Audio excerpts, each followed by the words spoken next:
Muy buenas tardes, sean ustedes bienvenidos a esta nueva presentación de los tomos 6 y 7 de la colección Historia Eclesiástica de la Diócesis de San Rafael.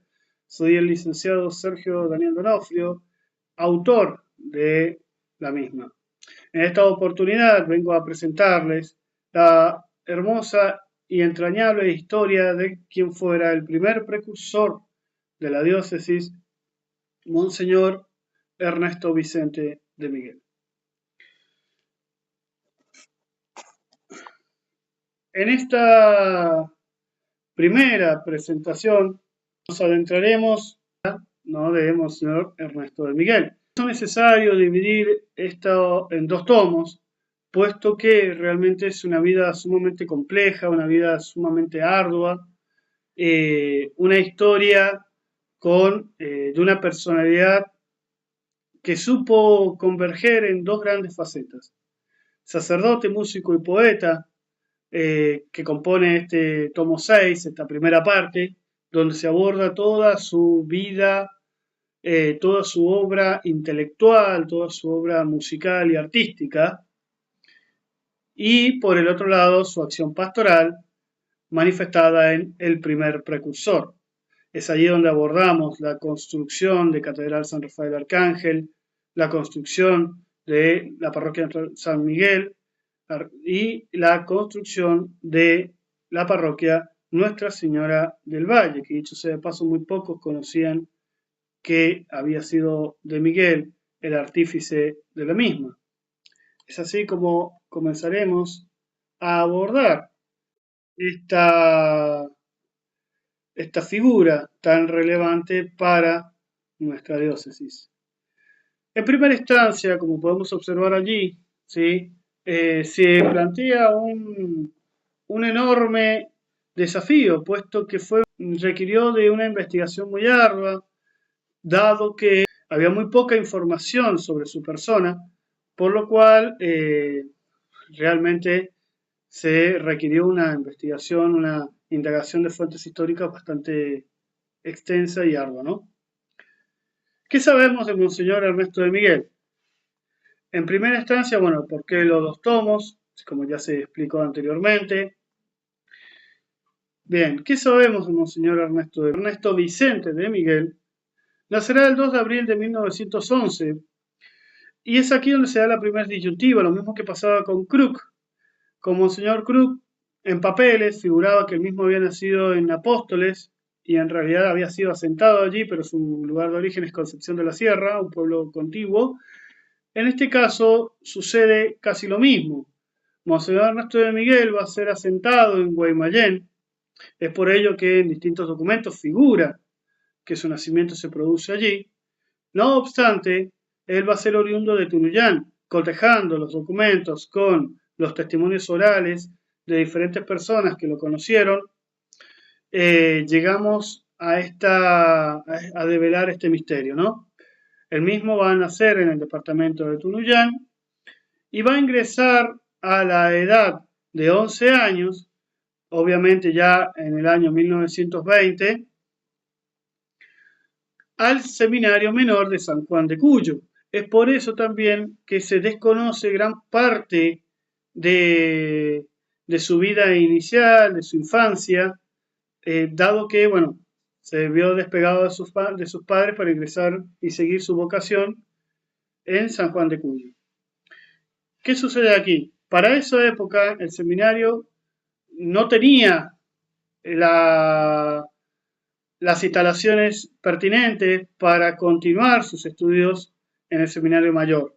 Eso va a ser mucho más adelante, del 45 en adelante. Sino que, bueno, como sucede en estos casos, para continuar sus estudios mayores del seminario mayor, debió ser trasladado al seminario de Villa Devoto, en Buenos Aires. Es así como a la edad de 17 años él mismo va a ingresar, pero con una distinción particular. Se va a ordenar sacerdote, ya lo que va a hacer en 1934, pero todo el proceso va a constar de sus duplicados, o sea, todos los documentos van a estar duplicados y emanados también desde San Juan de Cuyo, porque él se estaba formando para ejercer en la diócesis de San Juan de Cuyo.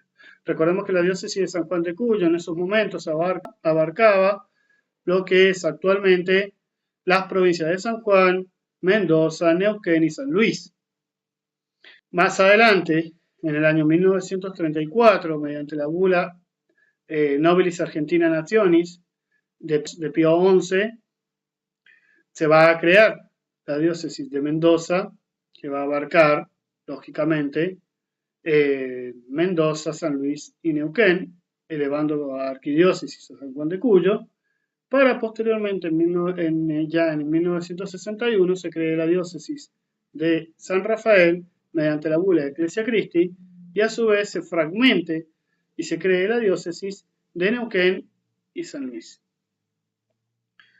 Bien, todo este breve recorrido histórico por las génesis de la diócesis, tenemos que Monseñor Ernesto de Miguel va a ingresar ya a la edad de 17 años en el seminario mayor de Villa Devoto, siendo una persona a su vez también introvertida, con una característica muy palpable que es la contemplación, un hombre muy bondadoso, un hombre muy sensible, a su vez también mediante los diferentes testimonios evidenciamos esto, ¿no? Estas características propias que hacía suyo, los problemas de los demás, absorbía todo, y obviamente que eso después lo va a trasladar en sus poesías, se va a traducir en una sensibilidad muy particular para la música y la poesía. El señor Ernesto de Miguel manifestaba ciertas cruces en su salud, dado que desde su niñez padecía de un insomnio severo, lo cual muchas veces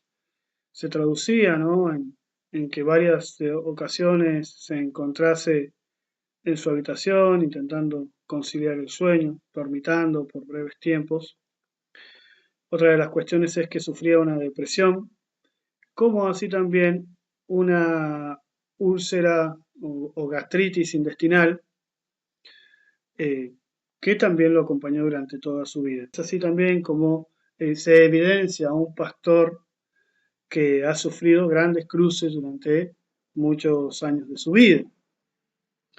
En este primer tomo, Sacerdote, Músico y Poeta, nos abocamos al análisis de 3 tomos de la obra Micadillar, que se va a basar, ¿no?, en Pastoreando en San Rafael, Copiando Belleza y Cadillos al Viento. Lógicamente aquí no analizamos si son sonetos, si es poesía, las diferencias líricas, rimas asonante y consonante. Evidentemente que no, no soy un profesor de lengua y literatura ni un doctor en letras, soy un profesor y licenciado en historia, entonces lo abordamos desde otra perspectiva.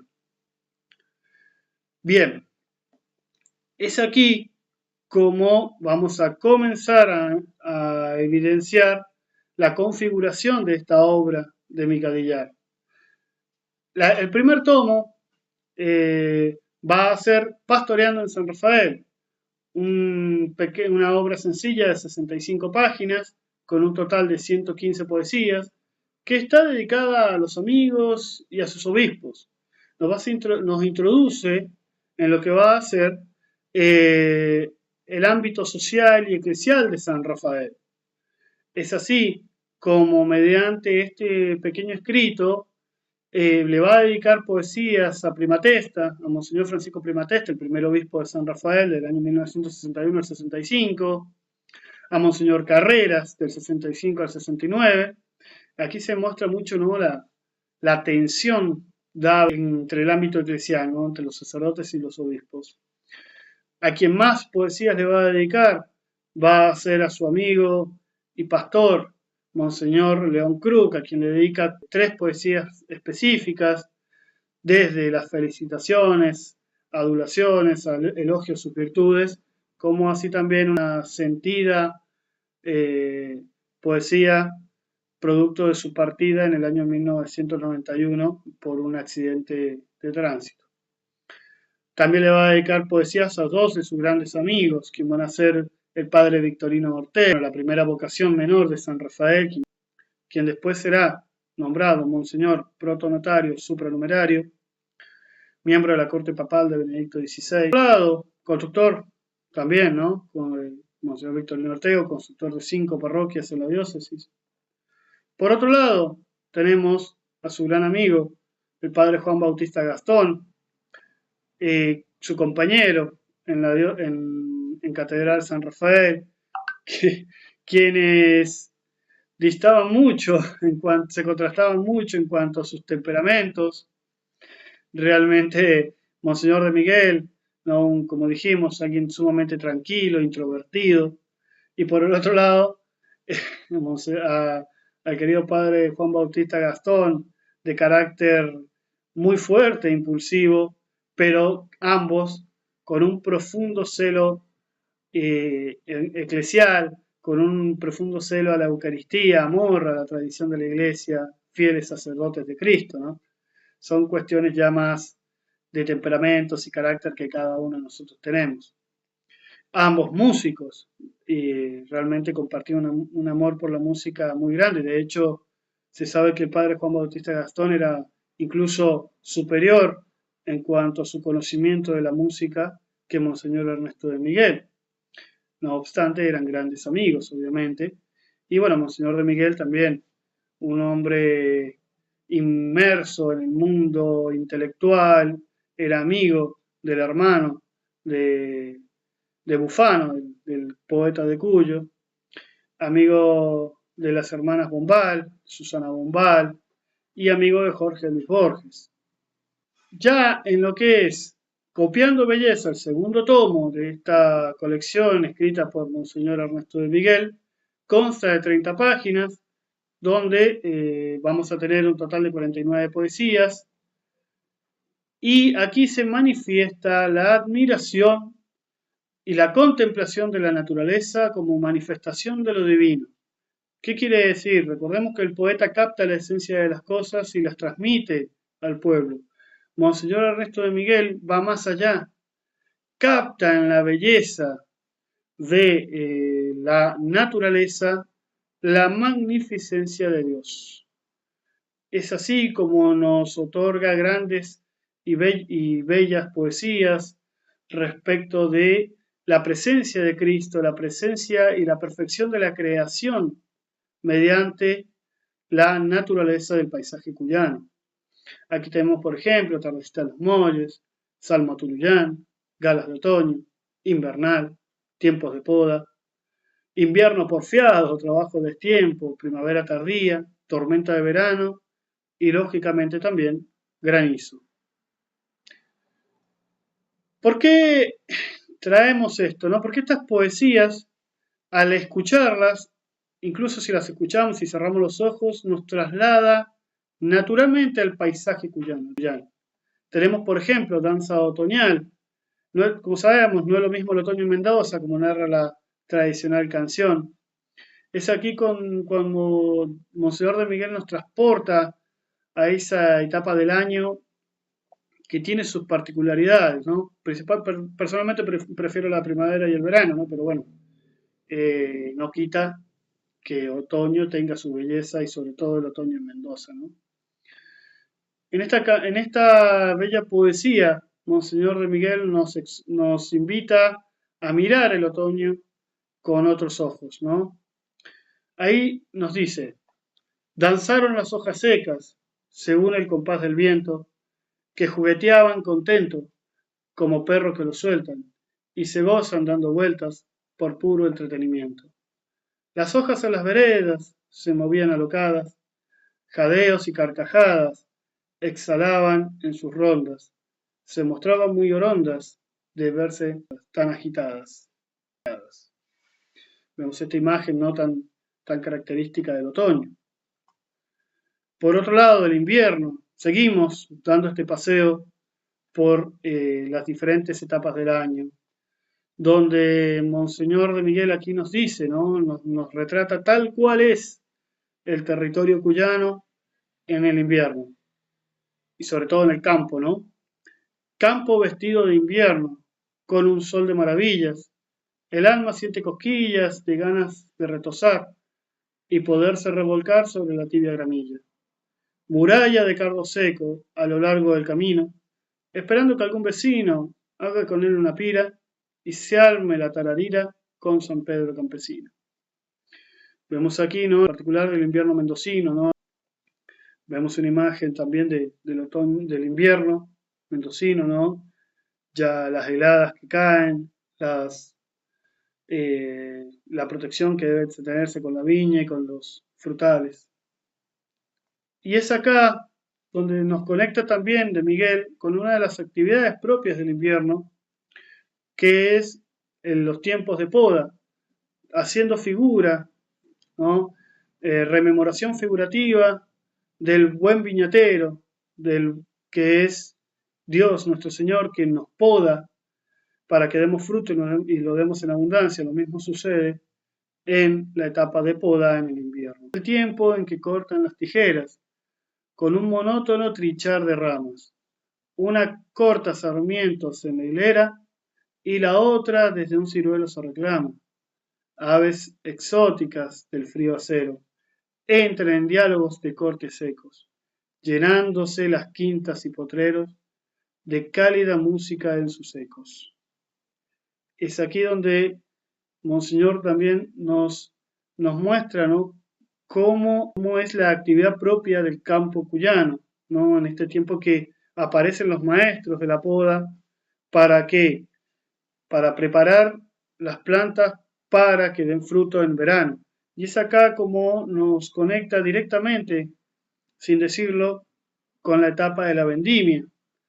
Esta fiesta de regambre católica, netamente católica, con la Virgen de la Carrodilla, que bueno, hoy en día tiene ya se ha desvirtuado, ¿no?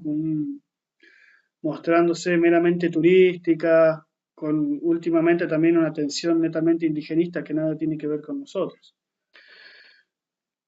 Es así como también ya nos traslada a la tormenta de verano. Recordemos que anteriormente estaba primavera, donde también él nos cuenta, ¿no? Primavera tardía, invierno porfiado, la típica dualidad de las estaciones del año en Cuyo, este invierno que no se quiere ir y la primavera que no llega. He presentado también las poesías más gráficas de Monseñor de Miguel, por ejemplo, ¿no? Con Tormenta de Verano, todo aquel San Rafaelino conoce eh, qué sucede en San Rafael cuando se dan estas apariciones, ¿no? Estas manifestaciones naturales. Esa tormenta que parece amenazante, que de repente el azul cielo se torna gris por medio de las tormentas y todos nos convertimos en pilotos de Fórmula 1, buscamos un techito donde poner el auto, donde nos metemos nosotros, porque sabemos lo que bien puede venir después con esas torrenciales tormentas o incluso el granizo. Pero que nos deje ese sabor amargo después, ¿no? Mucho ruido y la tormenta nunca llega y la tierra incluso no queda toda deseosa de ese agua que necesitaba, ¿no? La sequía propia también de San Rafael. Y es aquí, bueno, vamos a dejar que hable de Miguel, que hable el poeta, ¿no? Tormenta de verano, nos dice Monseñor de Miguel. El cielo se reía hace un momento, del azul más purísimo teñido. De negros nubarrones se ha vestido, y en sus lágrimas trocando su contenido. Los cúmulos con graves movimientos, en todas las direcciones sin sentido, se agitan cual rebaño enloquecido y se alejan barridos por el viento. Un trueno ha retumbado en la montaña, lejano y aislado que parece el último disparo del combate. La tormenta perdió toda su saña y el sol, que en esta gota reflorece, a toda esta función de remate. Sí, justamente, ¿no? Esta tormenta amenazante que no llega, esta tormenta que da miedo, pero que también es necesaria para regar los cultivos, que después se traduce, ¿no? En esta sequía. Pero observamos esto, ¿no? Como incluso si cerráramos los ojos y las escucháramos, nos las leyeran, es una imagen perfecta de lo que sucede en San Rafael, ¿no? En todo Cuyo. Que empezamos todos, ¿no? Empezamos a apagar, desenchufamos la heladera, nuestra mamá mete las plantas, destendemos la ropa y de repente vuelve el sol a reinar.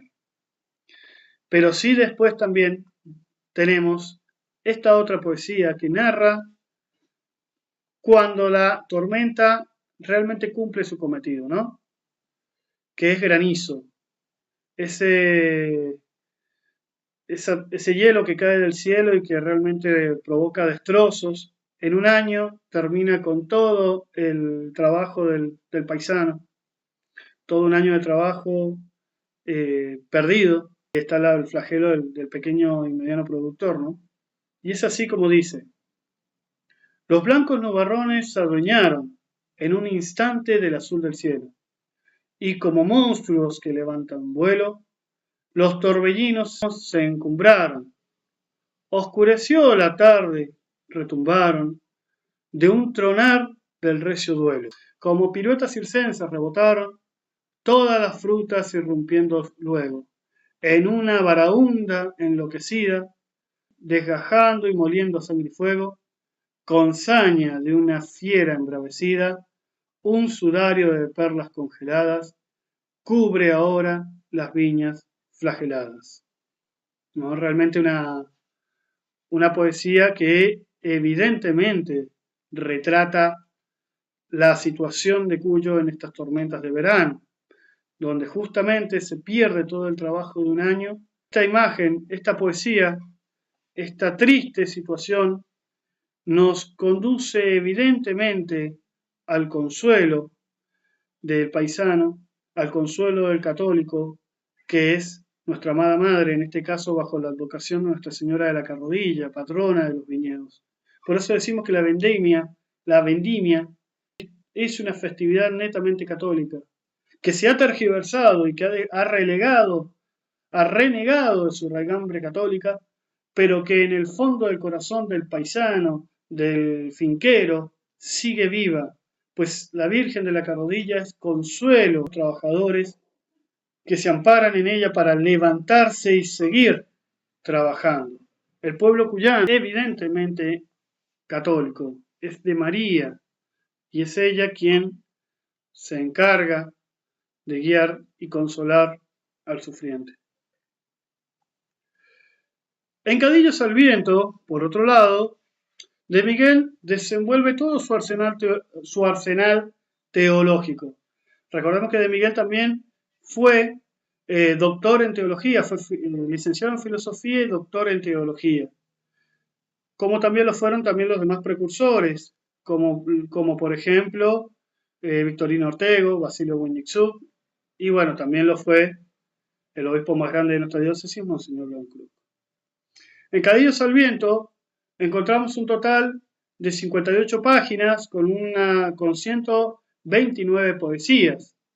Es aquí donde Miguel nos transporta las Sagradas Escrituras, tanto el Nuevo tanto el Antiguo como el Nuevo Testamento, evocando también momentos específicos, como por ejemplo la Anunciación del Ángel a María, los milagros de nuestro Señor Jesucristo, su posterior pasión y resurrección. También a su vez encontramos bellas alocuciones a nuestra Santa Madre, como todo sacerdote mariano. Aquí tenemos uno de los principales versos, no todos: bondad y justicia, la tentación, besar como Judas, católicos del bacalao, brújula, neopaganismo, dulce nombre de María, alegoría sideral. Hay una muy linda y bastante pintoresca, ¿no? Pero muy certera, como es, por ejemplo, Hijos del Trueno, donde Miguel narra el pasaje del Evangelio, donde Cristo envía a Santiago y Juan, a los Zebedeos, para que le preparen un lugar. No consigue lugar, ¿no? Entonces ahí de Miguel le da una vuelta de rosca y justamente también ponen palabras de Cristo una crítica al tercermundismo, ¿no? Es una poesía muy interesante de leer y que realmente muestra, ¿no?, cómo la posición de Miguel frente al tercermundismo, a esta herejía del tercermundismo. No la colocamos aquí porque es muy larga para para leerla, ¿no? Pero los invitamos a tenerla en cuenta, está en Cadillos al Viento. Bien, yo aquí traje, bueno, algunas poesías, ¿no? Que también por eso nos educa realmente de Miguel aquí y nos muestra cómo Cristo, cómo Dios es eternamente bondadoso, pero también es eternamente justo, ¿no? En Bondad y Justicia de Miguel nos dice, Dios tan misericordioso, dispuesto siempre al perdón, no es un viejo bonachón a quien no le importa un pito, que el hombre sea un bendito o un grandísimo bribón. Con tal de que esté arrepentido y de enmendarse decidido, pero al que anda con malicia, le caerá su justicia que lo tenga por sabido. No puede haber santos tontos, la santidad es viveza, es elegir con presteza lo que más conviene al alma. Nunca el tonto en su calma corta a tiempo la maleza. Realmente es una advertencia y justamente, ¿no? De Miguel nos dice, nos enseña a caminar por la recta senda, sino a abusar de la divina misericordia de Dios. A María también le dedica grandes versos, y uno de los más bellos es este pequeño verso, ¿no? Que dice, dulce nombre de María. María viene del mar, y el mar es sal y amargura. ¿De dónde toma dulzura este nombre de María? ¿De dónde podría, sino de su dulzura? Cómo nos empieza a catequizar, ¿no? Y hace esta comparación de dónde viene el nombre de María, pero cómo se conjuga con la dulzura de su maternidad, de María como madre y como protectora y consuelo de los cristianos. A su vez, de Miguel va a ser uno de los principales impulsores del himno a San Rafael Arcángel, que se cantaba y se tocaba en las procesiones departamentales, las fiestas patronales de San Rafael Arcángel, Medicina de Dios.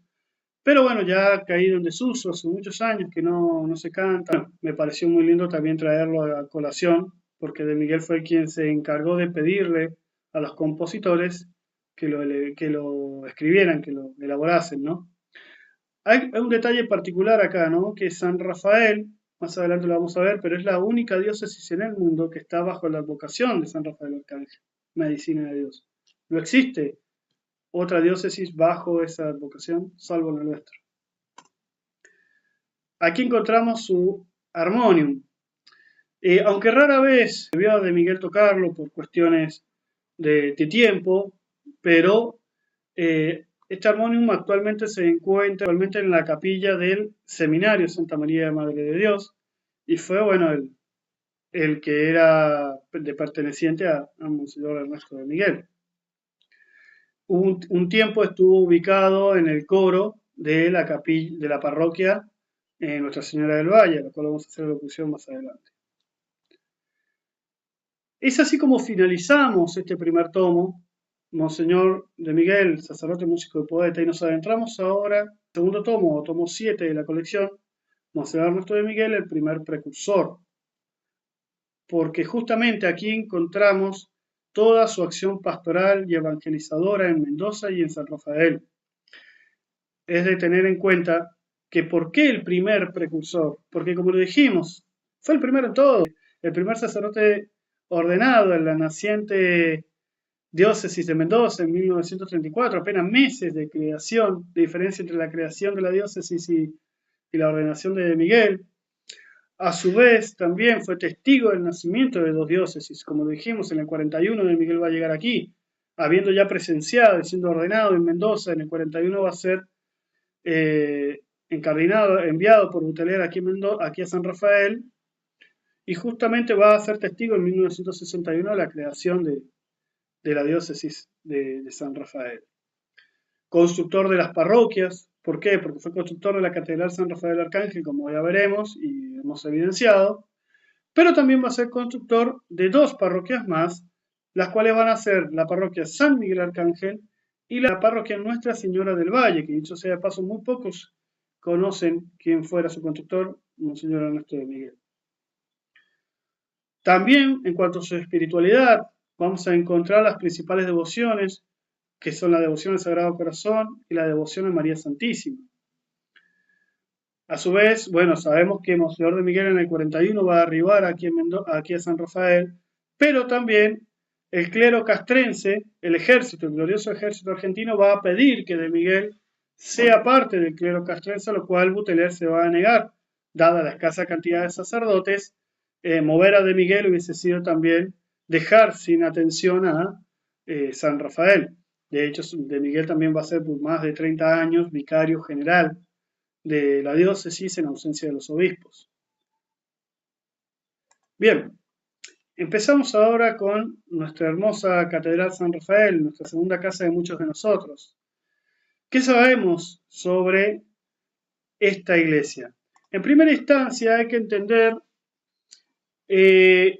los acontecimientos narrados ya en el libro Nuestra Señora de Lourdes, una parroquia que una historia, donde abordo la historia del Templo San Ambrosio y la parroquia de Lourdes, y que encontramos en ese libro también este periodo histórico desde 1903 hasta 1945, donde hacemos la diferencia entre el templo, la diferencia canónica entre templo, iglesia y parroquia, o templo, capilla y parroquia.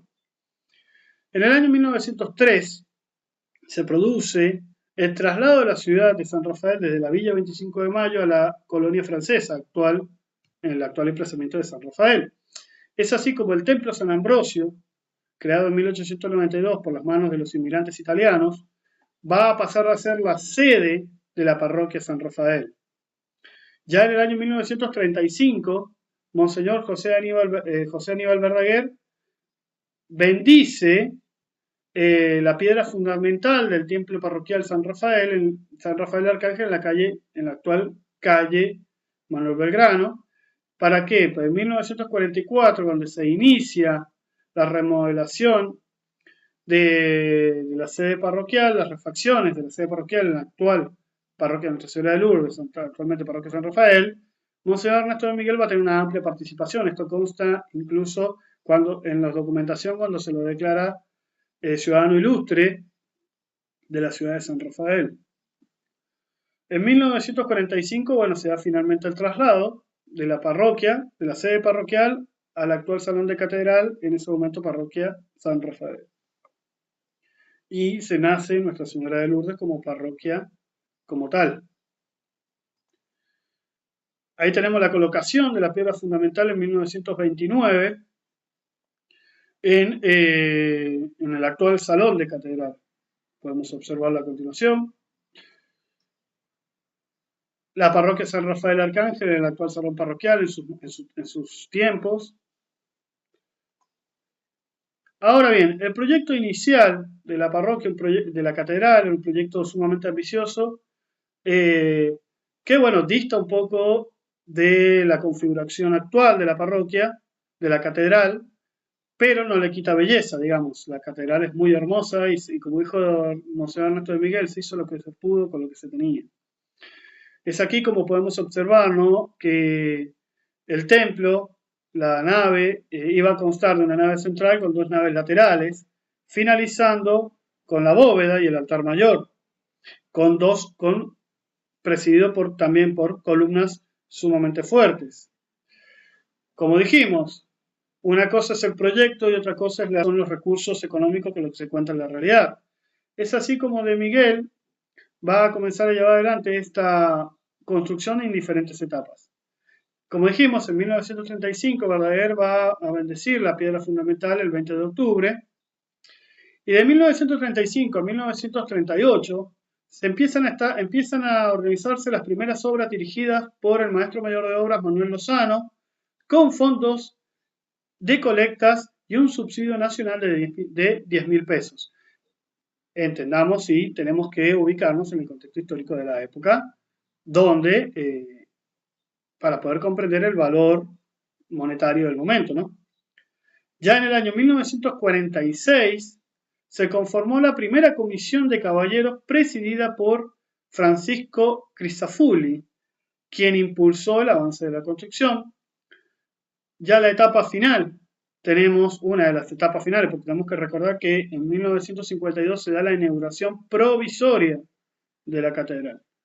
Entre los años 1950 y el 52 se da la terminación de la nave central, los revoques, la bóveda, los pisos, los vidrios y las instalaciones, y fue inaugurada provisoriamente el 24 de octubre de 1952, que son los años que aparecen, si ven, en la fachada figura en 1935 y 1952, que es la inauguración, como decimos, provisoria. ¿Por qué? Porque la bóveda que tenemos con el altar mayor va a ser posterior a esta inauguración. ¿Sí? La iglesia, como veremos posteriormente, si uno se ubica en el actual crucero, en el crucero donde finaliza la nave central, del lado derecho, se encuentra el altar que servía como altar mayor en ese momento, y detrás de ese altar estaba un telón que ocultaba y tapaba el vacío que quedaba que después se da con la bóveda de actualmente donde está el altar mayor y los candelabros, con la cátedra del obispo. ¿Cómo se financió esta iglesia? Aquí podemos ver con el costo total. Y tenemos los fondos que van a venir de los subsidios nacionales, las colectas públicas, donaciones y cuotas, suscripciones del apostolado a la oración, rifa y beneficios, colecta de misas y procesiones, y bueno, también un fondo aportado por el Obispado de Mendoza y la parroquia, ¿no? Aquí también tenemos familias principales que estuvieron aportando, ¿no? Como por ejemplo la familia Viñuela, quien va a donar la torre y financiar la torre del templo, José Mora, que se encargará de la ornamentación del frontis, Enrique Perdigués y familia, quien van a donar la puerta cancel de roble macizo y muchos de los bancos de catedral. Si alguna vez cuando vayan a misa a catedral, en alguno de los bancos hay una placa conmemorativa a la familia, a Enrique Perdigués, por ejemplo, ¿no? Bien, y por último la familia de Monseñor Francisco Primatesta, que va a donar la cúpula, dando la terminación a la catedral en ese momento, ¿no? Como podemos observar, aquí lo que les mencionaba, el antiguo altar, estaba ese telón de fondo que tapaba ese vacío, y está el altar de mármol que se encuentra hoy en el ala derecha de la misma. Al finalizar el crucero, del ala derecha, por donde está la entrada de la capilla de oración perpetua. El altar en la actualidad, como podemos observar, encontramos la enorme bóveda con el altar mayor, los escalinatas y la cátedra del obispo. Acá también tenemos que entender una cosa y un detalle particular. La cruz de San Damián no siempre estuvo y tampoco se eligió por una cuestión de pertenencia. Si bien hoy en día cualquiera ve esa imagen y dice si ese es San Rafael y el altar es catedral, sí, pero se ocupó simplemente por el hecho de que había que llenar el espacio, y el querido padre Francisco Alarcón, el padre Pancho, decidió colocar esa cruz. El padre Pancho obviamente estuvo a cargo, fue el segundo párroco histórico de la catedral desde el año 1991 hasta el año 2022, el día de su fallecimiento, el 24 de junio del año 2022, decide que, bueno, había que ocupar ese espacio, bueno, colocan la cruz de San Damián. Aquí tenemos más fotografías de la construcción, las remodelaciones, la construcción del techo y la cúpula, y la fachada actual con el frontis y la puerta cancel de la catedral. Aquí vemos la configuración actual de la catedral, que es muy diferente, como dijimos, a lo que se proyectó, pero no por eso, pero a su vez sigue hermosa como siempre, ¿no? Bien, aquí tenemos una histórica fotografía del querido padre Francisco Alarcón, que nosotros hemos colocado aquí, he colocado 1991 y 2022 porque es el etapa, los años que él estuvo a cargo de la catedral. A su vez, tenemos a De Miguel como sacerdote y educador, porque justamente en la catedral, el edificio original, lo que hoy conocemos como el salón de catedral tenía anexado un salón contiguo, en donde hoy está ubicado eh, todo lo que es el patio y el baño, la cocina que está al lado del salón. Todo eso había un salón mayor donde se dictaban clases de jardín de infantes. Durante más de 40 años se estuvo enseñando a los pequeños, donde muchas familias católicas llevaron a sus pequeños. Hoy en día constituyen eh, ya familias también católicas que recuerdan con enorme alegría y nostalgia ese jardín que estuvo a cargo de la profesora Pierina Sacomani, y una persona sumamente devota, con una profunda devoción hacia la educación, y bueno, Monseñor de Miguel, que estuvo también acompañando, prestó las instalaciones y consiguió también las sillitas para los pequeños. Aquí tenemos una foto ya bastante vieja, pero que nos evidencia también, nos da también una idea de cómo era la configuración inicial también de catedral. Continuamos con la otra de las parroquias fundadas por Monseñor de Miguel, que va a ser la parroquia San Miguel Arcángel. Y es así como también nos adentramos en también una bella historia, puesto que la parroquia San Miguel Arcángel, si bien nace por iniciativa de Monseñor León Kruk, se lo encomienda de Miguel y de Miguel sin financiamiento externo, es decir, todo con fruto de la generosidad de los fieles, se erige esta parroquia cuya edificación ya estaba realizada, o sea, había sido un edificio donado por una empresa constructora y bueno, obviamente no tenían la configuración de parroquia, de iglesia, entonces de Miguel la fue adaptando, ¿sí? Es allí donde se van a empezar a llevar adelante después las misas, catecismo que antes se daban en la escuela Olegario Víctor Andrade, en casas de familia, y bueno, ahora le permite a los feligreses tener un lugar donde ir a misa y formar a sus pequeños en lo que es el catecismo y demás. Por otro lado, tenemos la parroquia Nuestra Señora del Valle, una parroquia levantada íntegramente por Monseñor Ernesto de Miguel. ¿Qué quiere decir? Una parroquia levantada desde cero, ubicada actualmente entre las calles Castel y Mamerto Esquiú. Esta parroquia se inicia inicia su construcción en el año 1957, siendo inaugurada por Monseñor Alfonso María Buteler. Su primer rector de capilla, pues todavía era capilla en 1967, fue José Arnáez, y en 1968 va a ser erigida canónicamente como parroquia. Un detalle particular es que la calle Mamerto Esquiú antes no tenía nombre y al momento de la inauguración de la parroquia, la gente de la localidad realizó una colecta de firmas para colocarle nombre Fray Mamerto Esquiú. La parroquia Nuestra Señora del Valle tiene a cargo los barrios del Cerrito, los barrios Villa Laredo y Pueblo Soto. Antes toda esa jurisdicción estaba a cargo de la catedral. Más adelante, si vamos por la Adolfo Calle, al fondo encontramos la capilla Nuestra Señora de la Caridad.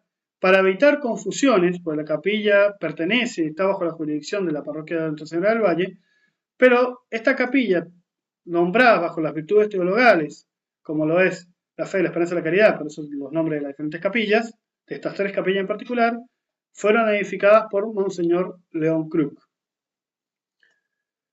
Bien, observamos la configuración del templo parroquial, una única nave central que va a dar al altar mayor, ¿sí?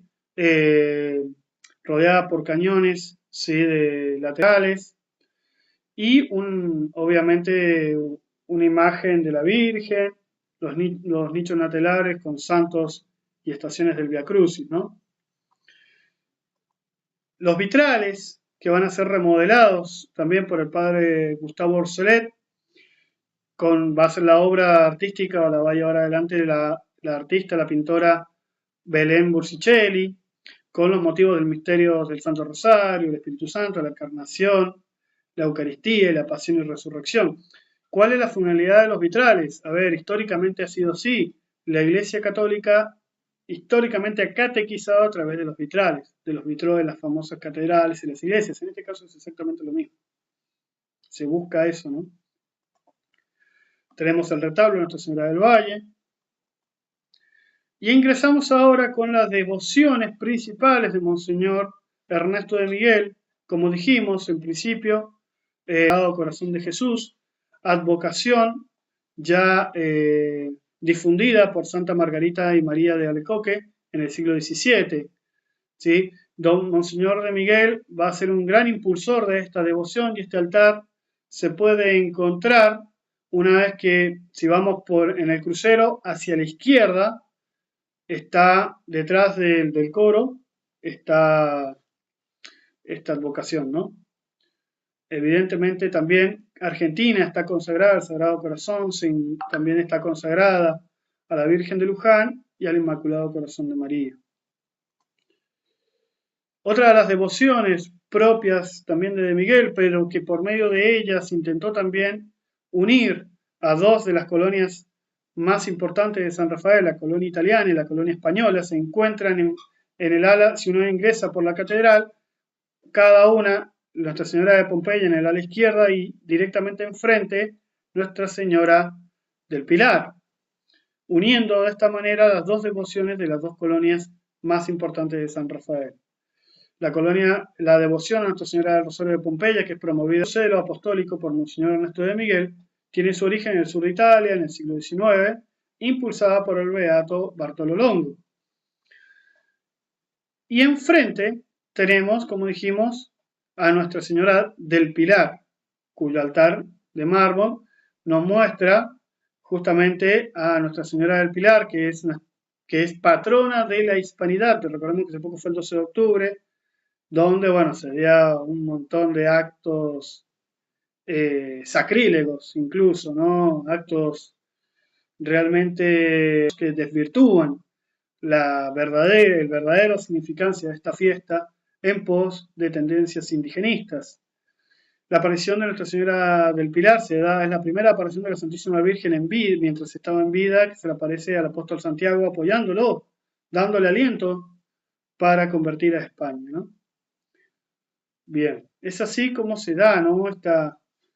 esta unión entre estas dos grandes colonias, italiana y la colonia española, también en la catedral, plantadas ahí por de Miguel.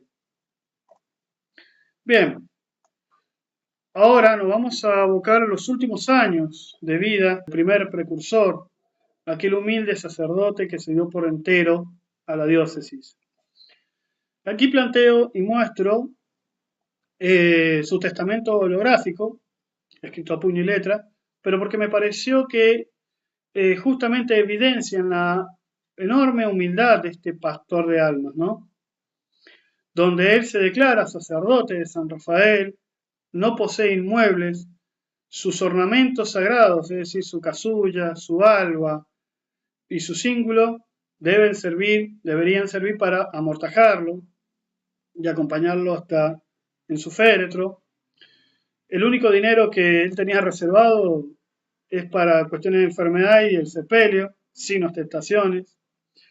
Nombra como albacea al obispo Jesús Arturo Roldán. Y es aquí donde nos muestra y se ve el reflejo de un sacerdote humilde. Vengo sin nada al mundo y sin nada me voy, salvo con el alma tranquila de ver a Cristo. Su fallecimiento será en el año 1996 y sus restos descansan actualmente en el atrio de la Catedral San Rafael Arcángel.